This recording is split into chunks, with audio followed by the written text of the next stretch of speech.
उदित सीमानगर गांव के चौराहे पर पानी पूरी बेचा करता था, लेकिन सर्दी का माहौल हो चुका था, इसलिए उसकी पानी पूरी का काम कम चल रहा था।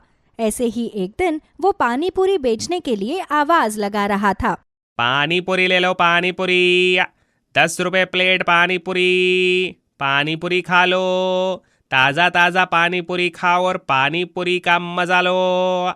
उदित आवाज लगाकर थक जाता है, पर कोई नहीं आता और इस तरह अब सुबह से शाम तक उसके ठेले पर कोई भी ग्राहक पानी पूरी खाने के लिए नहीं आता। सुबह से शाम हो गई, पर किस्मत तो देखो, एक ग्राहक मेरी दुकान पर नहीं आया। मुझे तो समझ नहीं आ रहा कि मैं अपना घर कैसे चलाऊं। उदित खुद से ये बात बोल ही रहा होता है कि तभी वहाँ एक औरत आती है और कहती है, अरे उदित भाई, कितने की दे रहे हो पानी पूरी? बहन जी, 10 रुपए प्लेट है, आपके लिए लगा दूं? ठीक है भाई, लगा दो, लेकिन चटपटा अच्छा रखना। मुझे चटपटा खाना बहुत अच्छा लगता है। बहन जी, आप पानी पूरी खाकर तो देखिए, आपको बहुत ज्यादा पसंद आएंगी। जैसा आपको चाहिए मैं वैसा ही पानी पूरी बनाता हूँ।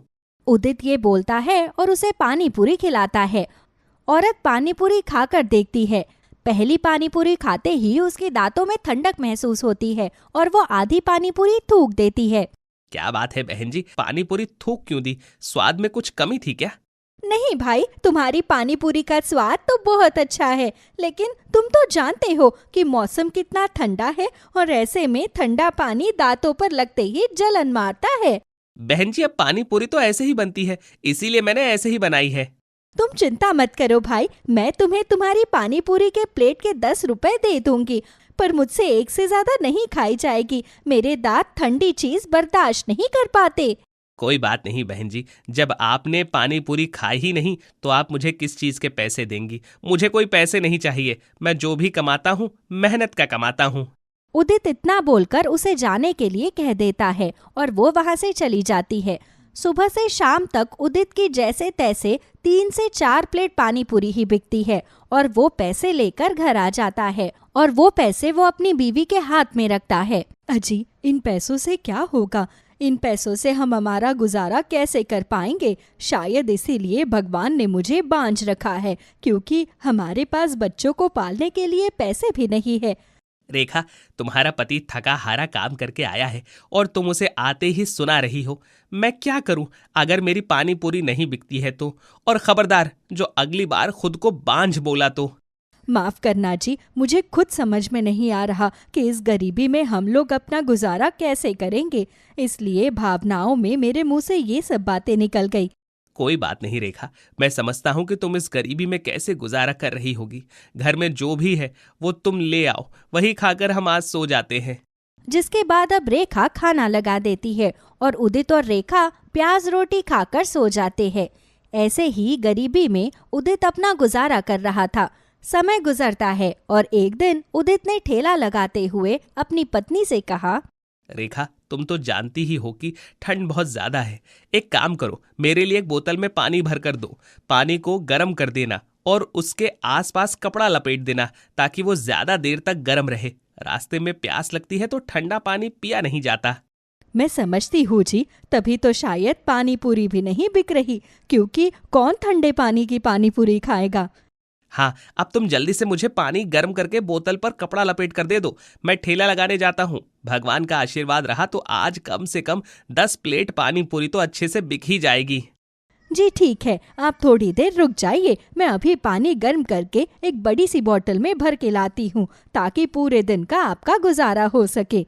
रेखा रसोई में जाती है और पानी गर्म करके एक बोतल में भर देती है और उसके आसपास कपड़ा लपेटकर उदित को दे देती है। उदित भी ठेले पर उस बोतल को रखकर पानी पूरी बेचने के लिए गांव की गलियों में निकल पड़ता है। गोलगप्पे खा लो, गोलगप्पे 10 रुपए प्लेट, 10 रुपए प्लेट। एक बार खाओगे बार बार आओगे, ऐसे गोलगप्पे कहीं नहीं पाओगे। उदित बोल बोलकर गलियों में गोलगप्पे बेच रहा था, लेकिन कोई भी उसके गोलगप्पे खाने आने को तैयार ही नहीं था। उसे प्यास लगती है और वो पानी पीता है और खुद से कहता है, कब से घूम रहा हूं लेकिन कोई भी मेरे गोलगप्पे खाने के लिए नहीं आ रहा। ये तो अच्छा हुआ कि मैंने रेखा को बोलकर आज गर्म पानी ले लिया था, इससे सर्दी से राहत मिल जाएगी। उदित ये बोलता है और उसे उस औरत की बात याद आती है और उसने कहा, इतने ठंडे मौसम में जब मैं ठंडा पानी पी नहीं रहा तो लोग ठंडा गोलगप्पा कैसे खाएंगे। मुझे उन लोगों के बारे में सोचना होगा अगर मुझे अपना काम बढ़ाना है तो। बहुत सोचने के बाद में उदित के दिमाग में एक तरकीब आती है और वो खुद से कहता है, अगर मैं इस मौसम में गर्म गोलगप्पे बनाकर बेचूं तो लोगों को जरूर पसंद आएंगे, क्योंकि लोगों को ठंडे पानी से दिक्कत है, मेरे गोलगप्पे से नहीं। ये सोचकर अब उदित अपने गर्म पानी की बोतल का पानी गोलगप्पे के पानी में मिक्स कर देता है, जिससे गोलगप्पे का पानी गर्म हो जाता है और अब गलियों में घूमता है और जोर जोर से आवाज लगाता है, गोलगप्पे, गर्मा गर्म गोलगप्पे, एक बार खाओगे बार बार आओगे, ऐसे गोलगप्पे कहीं नहीं पाओगे, मात्र 15 रुपए में। उदित ऐसे ही आवाज लगाता है और वो हार नहीं मानता, क्योंकि उसे खुद पर पूरा भरोसा था।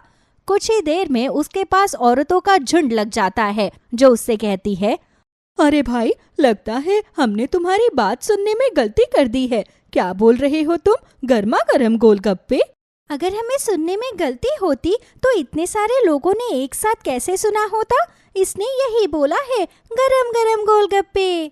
उदित इतनी सारी औरतों को एक साथ अपने ठेले पर देखकर खुश हो जाता है और कहता है, हाँ बहन जी, ये गर्मा गर्म गोलगप्पे हैं, एक बार खाकर तो देखिए, आपको बहुत पसंद आएंगे। तो फिर देर किस बात की? जल्दी से हम लोगों के लिए गरम गरम गोलगप्पे लगा दीजिए, हम भी तो जरा गरम गरम गोलगप्पे खाकर देखें। मुझे तो नाम सुनकर ही रहा नहीं जा रहा। जरूर ये गोलगप्पे अनोखे होंगे, तभी तो तुमने इनका नाम इतना अनोखा रखा है। जिसके बाद उदित उन सबको गरम गरम गोलगप्पे खिलाता है और गरम गरम गोलगप्पे खाकर औरतें कहती है, अरे वाह, क्या गोलगप्पे है! ऐसे गोलगप्पे तो मैंने जिंदगी में कभी नहीं खाए हैं। सर्दियों के मौसम में तो मैं गोलगप्पे खा ही नहीं पा रही थी, क्योंकि ठंड की वजह से गोलगप्पे खाने का मन ही नहीं करता था। दांतों की परेशानी और हो जाती थी, इसलिए गोलगप्पे नहीं खाती थी। भैया, मेरे लिए तो तुम रोज शाम को इस मोहल्ले में आ जाया करो। मुझे तो ये गोलगप्पे बहुत पसंद है। अब से मैं रोज तुम्हारे हाथों के गोलगप्पे खाऊंगी। सच में ऐसे अनोखे गोलगप्पे खाकर तो मजा ही आ गया। बड़ा स्वाद है तुम्हारे गोलगप्पों में। जिसके बाद में ऐसे उदित गलियों में घूम घूम कर गोलगप्पे बेच रहा था, तो वहीं कई देर तक वो घर नहीं आया था और रेखा को उसकी चिंता सताने लगती है। हे भगवान, अभी तक ये घर क्यों नहीं आए हैं? ऐसा वो कभी नहीं करते। कहीं ऐसा तो नहीं कि उन्हें मेरी किसी बात का बुरा लग गया हो और आज भी कमाई ना हुई हो, इसलिए वो घर नहीं आए। हे भगवान, मेरा तो जी बैठा जा रहा है। मुझे तो समझ में नहीं आ रहा कि मैं क्या करूं, अब इनके बारे में कैसे पता करवाऊं। रेखा चिंता किए जा रही थी और ऐसे ही कुछ घंटे बीत जाते हैं। बस बहुत हो गया, अब मैं और सब्र नहीं कर सकती। मुझे खुद ही जाकर उन्हें ढूंढना होगा। अब रेखा उदित को ढूंढने के लिए गांव में निकल जाती है, तो उसे उदित अपने ठेले पर ही खड़ा हुआ मिलता है और उसके आसपास गोलगप्पे खाने वालों की भीड़ लगी हुई थी। अच्छा, तो ये यहाँ हैं और आज इनकी दुकान पर ग्राहक थे, इसलिए ये अभी तक घर नहीं आए और मैं बैठकर इनकी इतनी चिंता कर रही थी। अब रेखा उदित के पास जाती है, तो उदित आवाज लगा रहा था, गोलगप्पे ले लो, गोलगप्पे, या गर्मा गर्म गोलगप्पे बस थोड़े से बचे हैं, जिसको खाने हैं जल्दी आओ, जल्दी खाओ। रेखा भी अपने पति की आवाज सुनकर हैरान हो जाती है, क्योंकि उसे नहीं पता था कि उदित गरम गरम गोलगप्पे बेच रहा है। वो उसके पास जाती है और कहती है, गर्मा गर्म गोलगप्पे? ऐसे भी कोई गोलगप्पे होते हैं क्या भला? होती है रेखा, और आज तुम सिर्फ ऐसी चीज सुन नहीं रही हो बल्कि खाकर भी देखोगी। एक बार ये गोलगप्पे खाकर तो देखो। हाँ जी, वैसे तो मुझे गोलगप्पे इतने पसंद नहीं है, क्योंकि मुझे गोलगप्पे खाने की शुरू से आदत नहीं है, लेकिन ये नाम सुनकर खाने का मन बहुत कर रहा है। बड़ा अनोखा नाम है। रेखा, एक बार खाकर देखो, तुम भी मेरे गर्मा गर्म गोलगप्पों की फैन हो जाओगी। जिसके बाद अब उदित रेखा को गरम गरम गोलगप्पे लगाकर दे देता है और गोलगप्पा खाते ही रेखा कहती है, ये गोलगप्पे नहीं है, बल्कि हमारी सोई हुई किस्मत की चाबी है। आपको पता है, गांव के अंदर ये गरम गरम गोलगप्पे बहुत बिकेंगे। मैं भी यही चाहता हूँ रेखा, भगवान करे ऐसा ही हो। जिसके बाद कुछ दिन गुजरते हैं। उदित के गरम गरम गोलगप्पे गांव में खूब बिक रहे थे। हर कोई गोलगप्पे खाने के लिए कतार में खड़ा रहता।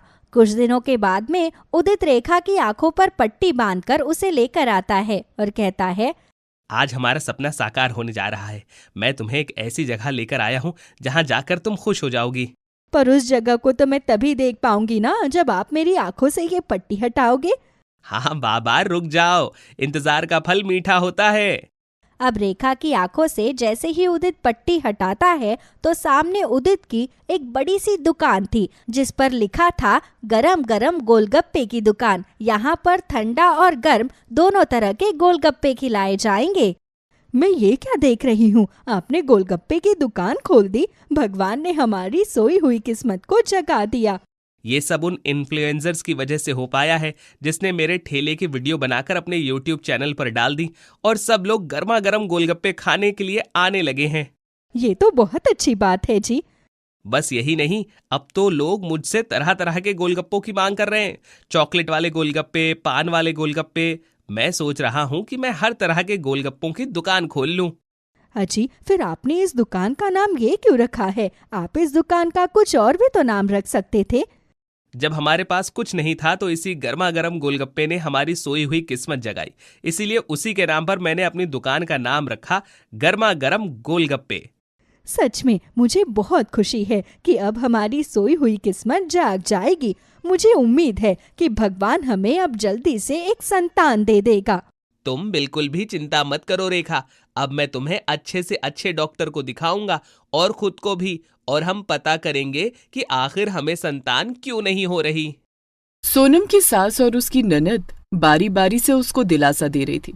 विनोद को गुजरे हुए पूरे 13 दिन हो गए थे। उसकी 13वीं पर आए हुए लोग भी वापस जा चुके थे और सोनम अभी भी रोए जा रही थी। चुप हो जा सोनम, अगर तेरा पति गया है तो मेरा भी तो बेटा गया है। हाँ भाभी, मेरा भी तो भाई गया है।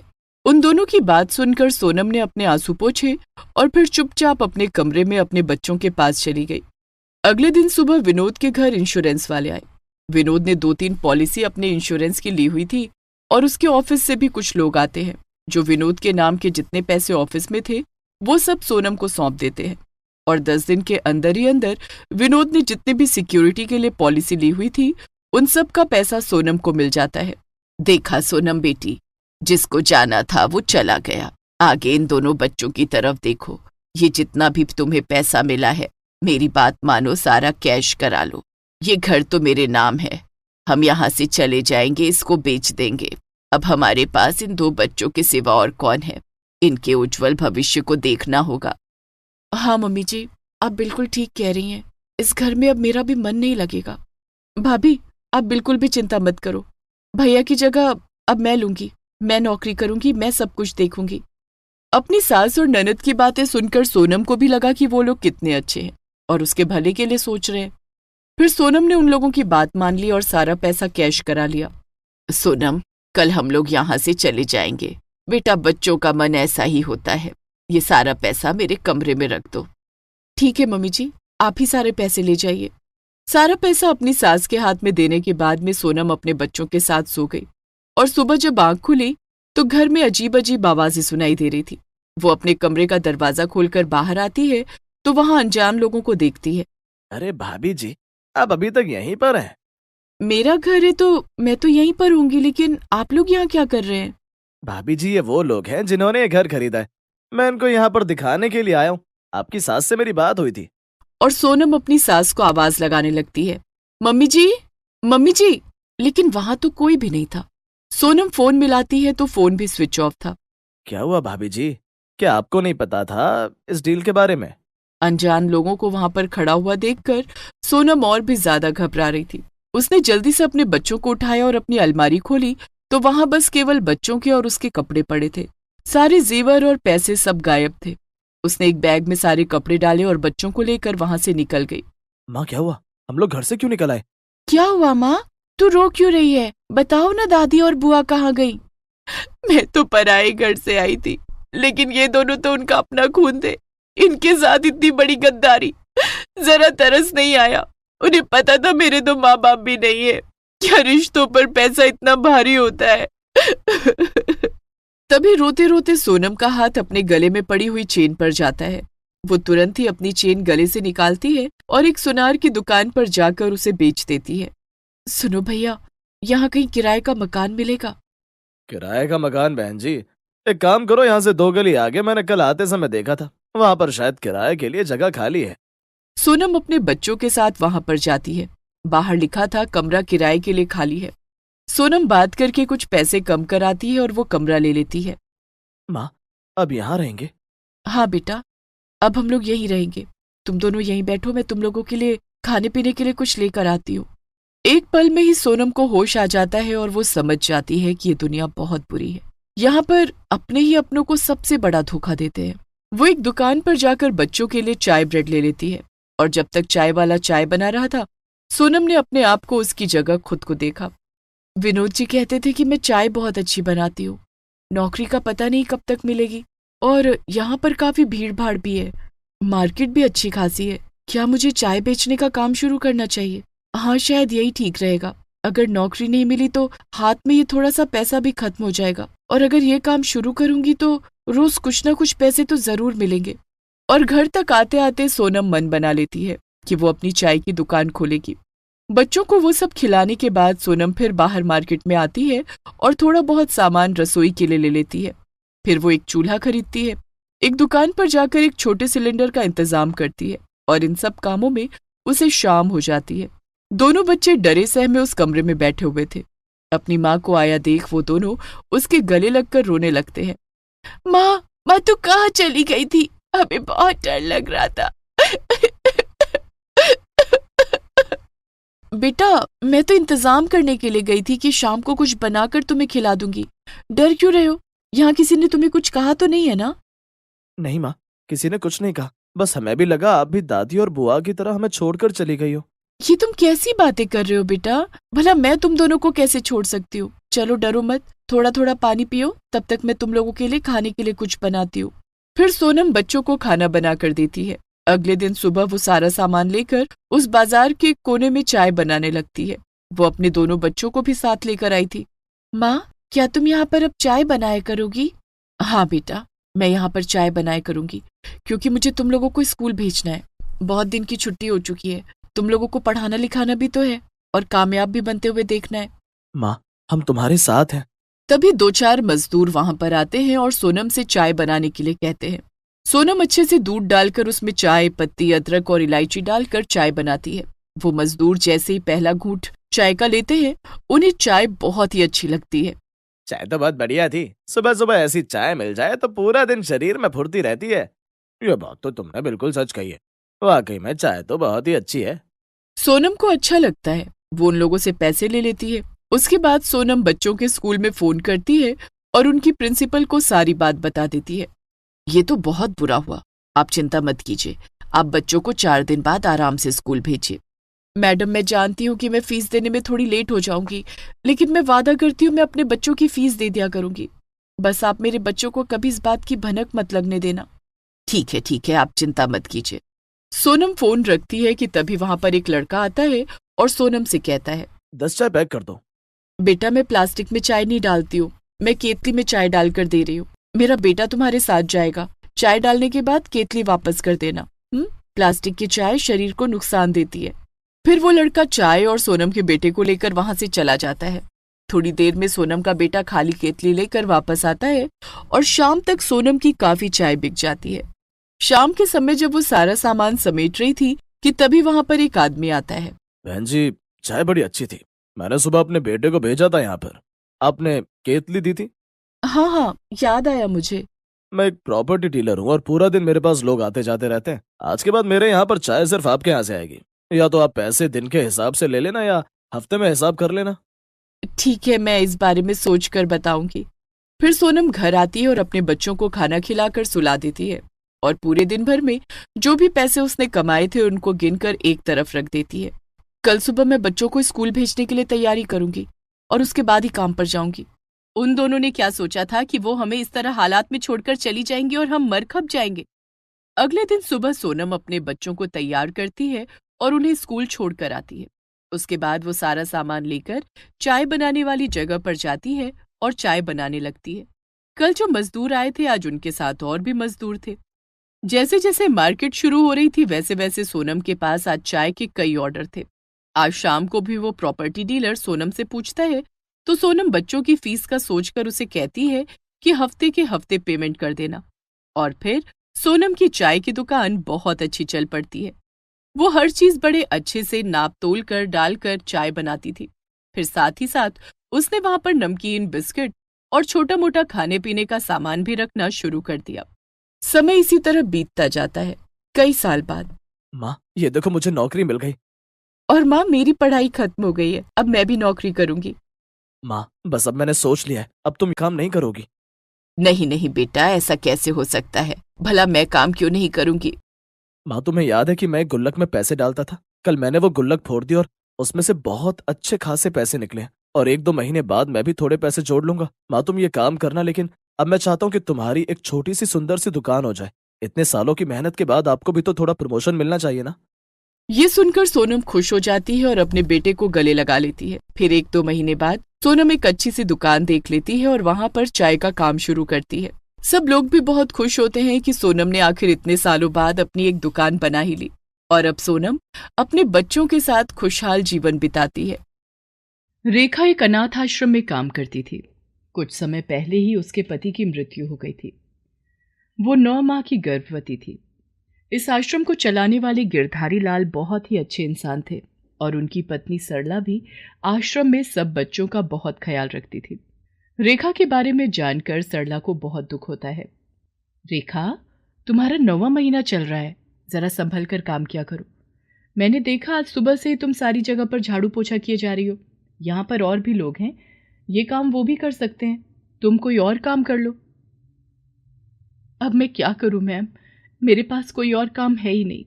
जब से वो गए हैं तब से इधर उधर मन लगाने की कोशिश करती रहती हूँ और जब से डॉक्टर ने मुझे बोला है कि मेरे जुड़वा बच्चे होंगे तब से मैं और भी टेंशन में हूँ।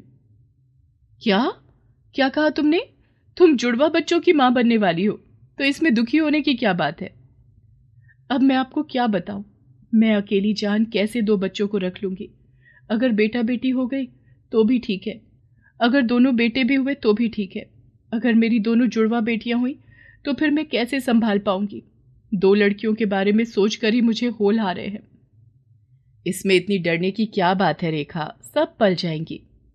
आप नहीं समझोगी मैम, अगर जुड़वा बेटियां हुई तो उनका विवाह भी करना पड़ेगा। तो ठीक है, अगर तुम्हारी जुड़वा बेटियां हुई तो एक बेटी को मैं गोद ले लूंगी। रेखा इस अनाथ आश्रम में 2 साल से काम कर रही थी और सब उसके स्वभाव को बहुत अच्छी तरह जानते थे। वो एक बहुत ही सभ्य महिला थी, ज्यादा पढ़ी लिखी नहीं थी। पति के मरने के बाद से थोड़ी सी परेशान रहने लगी थी। देखते ही देखते रेखा के प्रसव का दिन आ जाता है।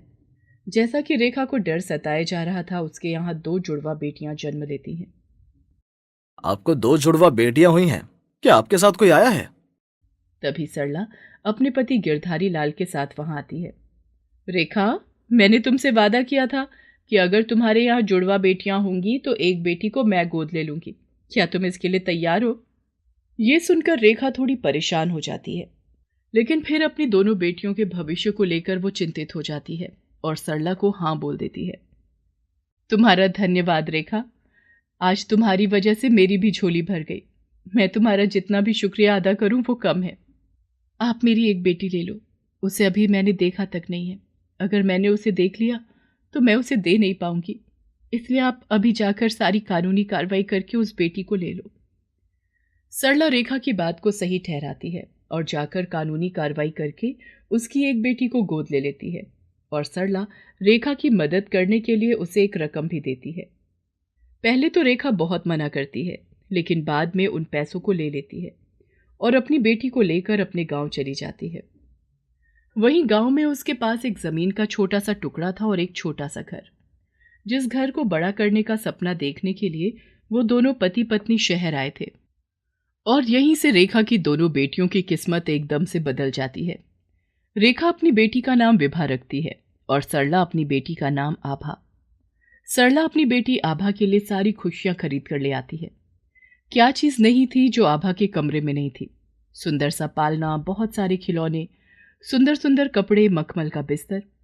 वो किसी राजकुमारी की तरह लग रही थी। और उधर रेखा अपनी बेटी को लेकर गांव आ जाती है। तो गांव में वो उसके लिए एक चद्दर का पालना बनाती है। अपने ही हाथ से ही सिले हुए कुछ खिलौने बनाती है और रेखा काम करते वक्त उसे कभी अपनी पीठ पर बांध लेती तो कभी अपनी छाती पर। वो अपनी छोटी सी जमीन पर सब्जियां उगाती और उन्हें ही बेचकर अपना गुजारा करती। देखते ही देखते 6 साल भी हो जाते हैं और दोनों बच्चे स्कूल जाने के लिए तैयार हो जाती हैं। सुनो जी, आभा का कल पहला दिन है स्कूल जाने का। मैं तो ये सोच रही हूँ कि ये 4-5 घंटे मैं उसके बिना कैसे बिताऊंगी। इतने सालों में मैंने उसे एक बार भी अपने से दूर नहीं किया। तुम बहुत अच्छी माँ हो। किसी पराई लड़की को इतना प्यार दिया है कि सगी माँ भी न दे पाती। आज तो आपने ये बात कह दी, लेकिन आइंदा कभी भी ये बात कहकर मेरा दिल मत दुखाना। आभा मेरी ही बेटी है। तभी आभा भागते भागते वहां आती है और अपनी माँ के गले लग जाती है। मम्मी जी, आप कौन सी बोतल ले आई हो? मैंने कहा था ना मुझे पिंक कलर की बोतल चाहिए और आप मेरे लिए ब्लू ले आई हो। आई एम सॉरी बेटा। चलो तुम तैयार हो जाओ, मैं तुम्हें अभी पिंक कलर की बोतल दिलाकर लाती हूँ। सरला आभा को बोतल दिलाने के लिए जाती है और उधर गांव में, अरे वाह वाह, आपने तो कितना सुंदर रंग बिरंगा मेरा बस्ता तैयार कर दिया। स्कूल में तो सब बच्चे फिर मेरा ही बस्ता देखेंगे। मेरी प्यारी गुड़िया, देख मैंने तेरे लिए ये बोतल भी तैयार की है।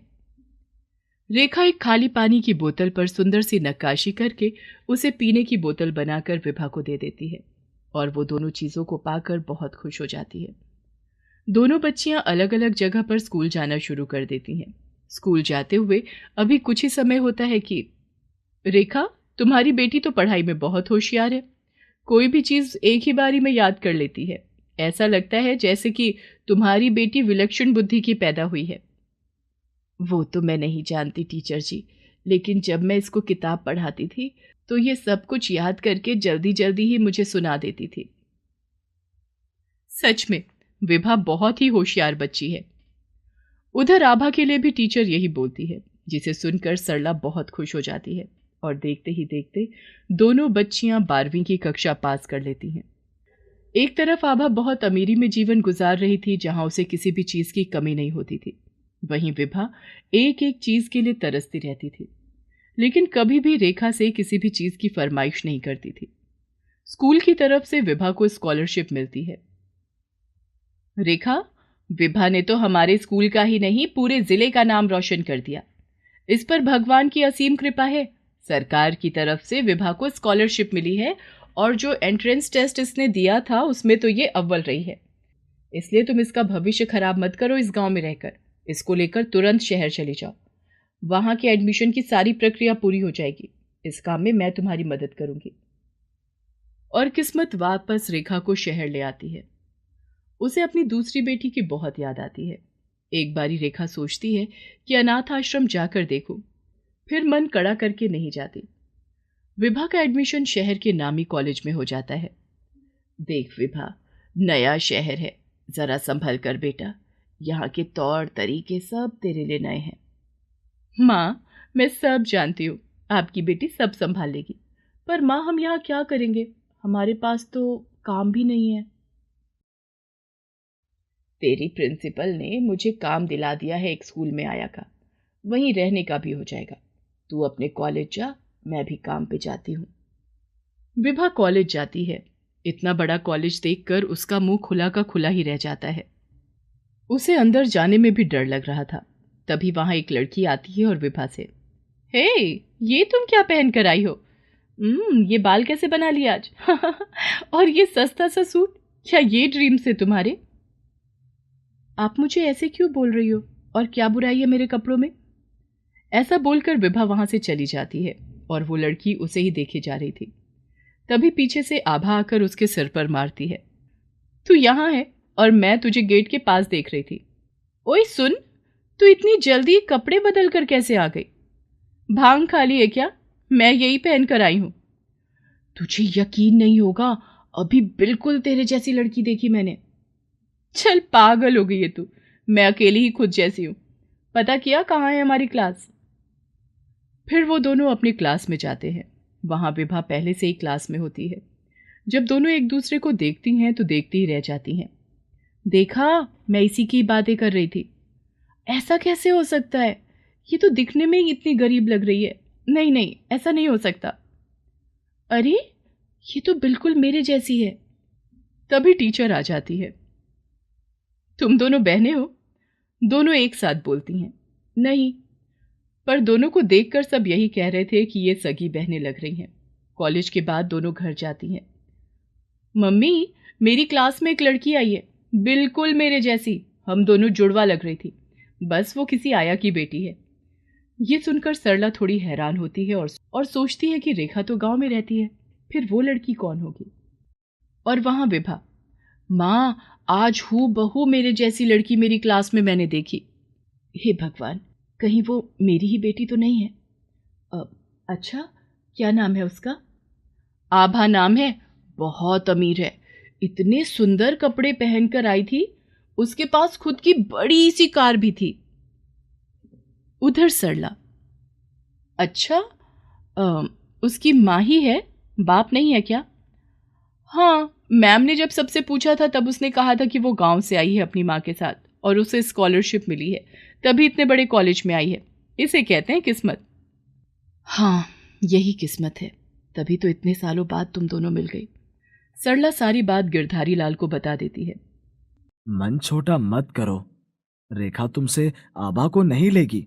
अगर लेना होता तो वो बहुत पहले ही ले लेती। तुम्हें उससे मिलना चाहिए।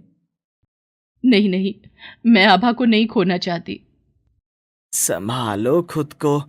दोनों बच्चियों को पता चले, हम खुद उन दोनों को बता देते हैं और मुझे पूरा यकीन है वो दोनों समझ भी जाएंगी। गिरधारी लाल रेखा का पता लगवाता है। उसे और विभा को लेकर घर जाता है, जहां सरला और आभा उनका इंतजार कर रही थी।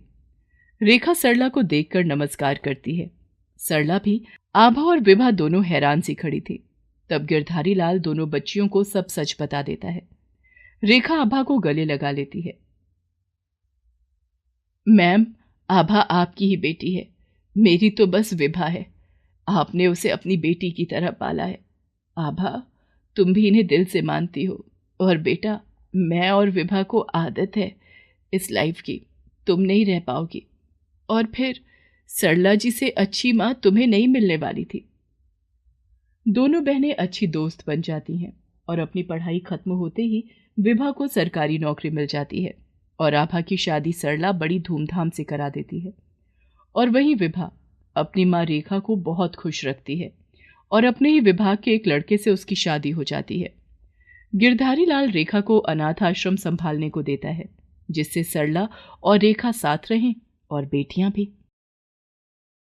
प्रीति अपनी कुछ सहेलियों के साथ गली में खेल रही होती है। तभी उसकी सहेली के घर आई उसकी बुआ की लड़की उसे बोलती है। कितनी सांवली लड़की है ये, तुम सबके बीच में अलग से ही चमक रही है। ऐसे मत बोल, बुरा मान जाएगी। इसमें बुरा मानने वाली कौन सी बात है? अगर वो सांवली है तो सांवली है ही ना। अपने आसपास की लड़कियों की ऐसी बातें सुनकर प्रीति के मन में कभी कभी ये विचार आता कि वो इतनी सांवली क्यों है। धीरे धीरे प्रीति की शादी की उम्र हो जाती है। उसके घर वाले उसके लिए लड़का देखने लगते हैं। प्रीति, सुनो, इधर आओ। कल तुम्हें देखने के लिए एक लड़का आ रहा है, इसलिए तुम एक काम करो। ये उपटन मैंने तुम्हारे लिए बनाया है, इसे लगाकर थोड़ी देर बाद चेहरा धो लेना, तुम्हारा सांवलापन थोड़ा कम दिखाई देगा। ये कैसी बातें कर रही हो माँ? तुम मेरी माँ होकर भी मुझे मेरे सांवले रंग का ताना दे रही हो? ताना नहीं दे रही हूँ, बस ये कह रही हूँ कि सांवला रंग थोड़ा कम हो जाएगा।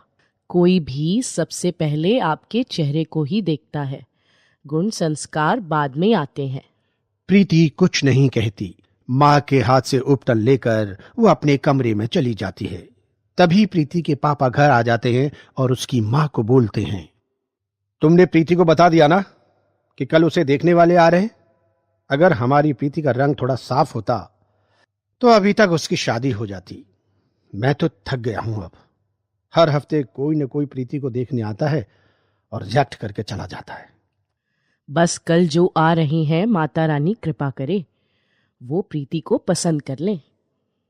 प्रीति अपने सांवले रंग को लेकर फिर दुखी हो जाती है। उसे रोज रोज इस तरह लोगों के सामने चाय पानी ले जाना अच्छा नहीं लग रहा था। मेरे सांवलेपन को लेकर सभी मुझे कोसते रहते हैं।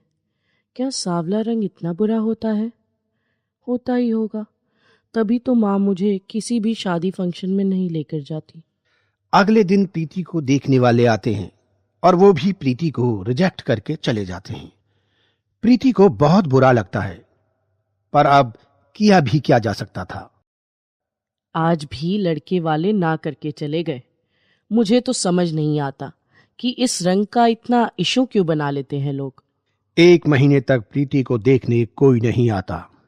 प्रीति भी चैन की सांस लेती है कि रोज रोज ड्रामा नहीं करना पड़ता। फिर एक रोज उसकी रिश्तेदार उसके घर आती है। अरे चांदनी बहन, बड़े दिनों बाद आना हुआ। सब घर में कुशल पूर्वक तो है ना? माता रानी की कृपा है, बस तू बता कैसी है? सब ठीक ही है चांदनी, अब क्या बताऊं। क्या हुआ, तेरा मुंह क्यों लटका हुआ है? सुन चांदनी, तेरी तो बहुत जगह जान पहचान है। तू कोई रिश्ता बताना हमारी प्रीति के लिए। तुझसे झूठ नहीं कहूंगी, रिश्ते तो बहुत आते हैं, पर उसके सांवले रंग की वजह से मना हो जाते हैं। अच्छा, तो तू इस वजह से परेशान है? चल फिक्र मत कर, मेरी नजर में एक रिश्ता है। मैं उन लोगों से बात करती हूँ, फिर तुझे बताऊंगी। चांदनी नाश्ता पानी करके चली जाती है। दूसरे दिन वो फोन करके प्रीति की माँ को बोलती है। हेलो बहन, कैसी हो? हेलो, हाँ मैं ठीक हूँ चांदनी। तूने बात करी उन लोगों से? बात की है, तभी तो तुझे फोन लगाया है। सुन, वो कल प्रीति को देखने आएंगे। कल ही? इतनी जल्दी? भाई मैंने बात करी, उन्होंने मुझे टाइम दिया, मैंने तुझे बता दिया। अब तुझे जल्दी लग रही है तो मैं क्या कर सकती हूँ? कहे तो मना कर दूं? नहीं नहीं, उन्हें बोल दे वो आ जाएं, मैं तैयारी कर लूंगी। और वो प्रीति के पापा को फोन करके बताती है। सुनो जी, कल प्रीति को देखने वाले आ रहे हैं। आप कुछ मिठाइयाँ और नमकीन लेते आना। कौन है, कुछ पता किया तूने? चांदनी ने रिश्ता बताया है, जो तुमसे सामान मंगवाया है, बस वो लेकर घर आ जाना। अगले दिन प्रीति को देखने वाले घर आते हैं। लड़के का नाम समीर होता है और उसके साथ में उसकी माँ और पापा आए होते हैं। प्रीति सबके लिए चाय लेकर आती है। जैसे वो चाय कप में डालती है, समीर को प्रीति एक नजर में ही बहुत अच्छी लगती है। पर समीर की माँ, देखो बहन जी, बुरा नहीं मानना, पर आपकी लड़की कुछ ज्यादा सांवली नहीं है। बहन जी, ये तो भगवान की लीला होती है, वरना हमारी प्रीति में किसी चीज की कोई कमी नहीं है। बहुत ही समझदार और सुगढ़ है, और पढ़ाई में तो हमेशा से ही अव्वल रही है। तभी समीर अपनी माँ के कान में कुछ कहता है। ठीक है बहन जी, हम आपको घर जाकर बताते हैं। और वो सब लोग वहां से चले जाते हैं। माँ, माना कि प्रीति सांवली है, लेकिन मुझे वो लड़की अच्छी लगी। उसके चेहरे पर एक सच्चाई थी, वो देखकर मुझे बहुत अच्छा लगा माँ, और मैं इसी लड़की से शादी करना चाहता हूँ बस। समीर सही कह रहा है, मुझे भी लड़की बहुत अच्छी लगी वैसे। पर सब रिश्तेदार क्या कहेंगे? एक लौता लड़का है और उसके लिए भी इतनी सांवली लड़की ढूंढी। माँ, उसको मेरे साथ सारी जिंदगी रहना है और मुझे उसके साथ। रिश्तेदार कहां से आ गए बीच में? आप बस उन लोगों को हाँ कह दो, मैं शादी करूंगा तो प्रीति से ही करूंगा बस। बेटे की बात सुनकर उसकी माँ क्या कर सकती थी। वो शाम को फोन करके प्रीति की माँ को बोलती है। हेलो बहन जी, मिठाई बंटवाओ, मेरे बेटे को आपकी बेटी बहुत अच्छी लगी। जल्दी ही शादी की तारीख निकालकर आपसे बात करूंगी। फिर जल्दी ही शहनाई बजती है और प्रीति और समीर की शादी हो जाती है। प्रीति, तुम बहुत सुंदर लग रही हो। समीर, एक बात पूछूं, आप बताएंगे? हाँ प्रीति, देखो तुम्हें पूछने की जरूरत नहीं, मैं जानता हूं कि तुम क्या पूछने वाली हो। कहो तो मैं बता दूं कि मैंने तुम्हें इसलिए पसंद किया क्योंकि तुम बहुत ही सादा हो और मुझे तुम्हारी सादगी पसंद आई। ये सुनकर प्रीति बहुत खुश होती है और अगले दिन अब पड़ोसन आकर मुंह दिखाई की रस्म करेगी। मेरे को तो बड़ी शर्म आ रही है। कितनी सांवली बहू पसंद करी है, सभी ताने मारेंगी। कैसी बात कर रही हो? तुम रस्म की तैयारी करो, जो जो बोलता है उसे बोलने दो। पड़ोसन आकर प्रीति को देखती है और दबे दबे शब्दों में समीर की पसंद पर हंसती है और बातें करती है। एक दो तो प्रीति के मुंह पर ही बोल देती हैं। क्या हुआ समीर की माँ, तू क्या बहू अंधेरे में देखने गई थी? अरे बहू पसंद करते समय ये भी देखते हैं कि आगे आने वाले बच्चे किस रंग के पैदा होंगे। अब मैं क्या करूं बहन, आजकल के बच्चे अपने माँ बाप की सुनते ही कहाँ हैं। ये तो समीर की पसंद है। मुंह दिखाई की रस्म के बाद सब चले जाते हैं। तब प्रीति के सामने ही उफ, कितनी बेइज्जती महसूस हो रही है मुझे। और प्रीति, जरा सा क्रीम पाउडर ज्यादा नहीं लगा सकती थी? चल जा, हो गई रस्म, अब जाकर बैठ अपने कमरे में। नई नवेली प्रीति अपने रंग की वजह से फिर शर्मिंदा होती है और रोने लगती है। तभी समीर आता है। ओहो, तो मोहतरमा जी यहाँ बैठकर रो रही हैं। आपको भी शर्म आएगी ना अपने दोस्तों से मिलवाते हुए मुझे। देखो, तुम्हें मैंने पसंद किया है तो तुम्हें किसी की भी सवाल का जवाब देने की कोई जरूरत नहीं है। तुम मेरे दिल को बहुत सुंदर लगती हो, समझी तुम? अब जल्दी से ही आंसू पोंछो, क्योंकि मैं कभी भी तुम्हारी आंखों में आंसू नहीं देखना चाहता। और इसी तरह दिन बीतने लगते हैं। प्रीति की सास सांवलेपन के ताने देती रहती है। ये कैसी चाय बनाई है तुमने, बिल्कुल अपने रंग जैसी। कभी कभी कहती थी, इधर उधर मेरे सामने इस तरह मत घूमा कर, तुझे देखकर ही मेरे दिल में खौफ हो जाता है। और कई बार ये बातें समीर भी सुन लेता है, पर वो अपनी माँ का स्वभाव जानता था, इसलिए वो उनसे बहस नहीं करना चाहता था। एक रात अचानक बारिश आती है और सुबह के टाइम समीर की माँ बाहर गार्डन में सफाई करने जाती है और तभी बहुत तेज फिसल जाती है। हाय रे मैया, मेरी तो कमर टूट गई। समीर भाग के जाता है और अपनी माँ को उठाता है और फिर गाड़ी में बिठाकर हॉस्पिटल लेकर जाता है। प्रीति और उसका पापा भी साथ में होता है। डॉक्टर देखने के बाद बोलते हैं कि इनके पैर में फ्रैक्चर आया है, तो अभी 2-3 दिन हॉस्पिटल में ही रुकेंगी। पापा जी, आप और समीर घर चले जाओ, मम्मी की देखभाल मैं कर लूंगी। नहीं नहीं बहू, तुम घर जाओ, मैं यहां रुक सकता हूं। नहीं पापा, प्रीति सही कह रही है, ये केबिन लेडीज का है, उसी का रुकना ठीक रहेगा। मिलने वाले टाइम पर हम आ जाएंगे और प्रीति, किसी भी चीज की जरूरत हो मुझे फोन कर देना, मैं तुरंत आ जाऊंगा। ठीक है, मैं मम्मी जी को देख लेती हूँ। प्रीति 2 दिन हॉस्पिटल में रहकर अपनी सास की बहुत सेवा करती है। ये देख के उसकी सास भी शर्मिंदा होती है। अगले दिन समीर अपनी माँ को लेकर घर आ जाता है। घर आकर भी प्रीति अपने सास की बहुत सेवा करती है और एक ही हफ्ते में वो धीरे धीरे चलने लगती है। और उसी दिन शाम को, प्रीति बेटा इधर आ, मैं अपने व्यवहार के लिए बहुत शर्मिंदा हूँ तुझसे। मैंने हमेशा तेरे रंग को बहुत ताने दिए, पर तूने जिस तरह से मेरी सेवा की है, मैं जान गई हूँ कि गोरा काला कुछ नहीं होता। सबसे अच्छा होता है अच्छे दिल का होना, जो कि तुम्हारे अंदर है। समीर ये बातें सुन लेता है और अपनी माँ के पास जाकर बैठ जाता है। मैं मम्मी जी के लिए सूप बनाकर लाती हूँ और आपके लिए चाय। प्रीति के जाने के बाद समीर की माँ उससे कहती है, बेटा, मुझे तुझसे कुछ कहना है। हाँ माँ, बोलो ना।